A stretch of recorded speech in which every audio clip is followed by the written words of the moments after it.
रहीम अस्सलाम वालेकुम। मौसम तब्दील हो चुका है और इसकी तब्दीली हमारी बॉडी पे भी असरअंदाज हो रही है। अक्सर लोग इस कंप्लेन के साथ आ रहे हैं कि सर में दर्द है, नज़र में खिंचाव आ रहा है, आंखों में खिंचाव आ रहा है।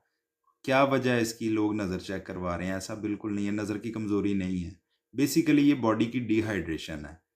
पानी कम पीना शुरू कर दिया हम लोगों ने। मौसम तब्दील हो गया, सर्दी की तरफ आ गया, तो जिस रूटीन में आज से 5-6 दिन पहले तक हम पानी पी रहे थे, वो रूटीन चेंज हो गई है।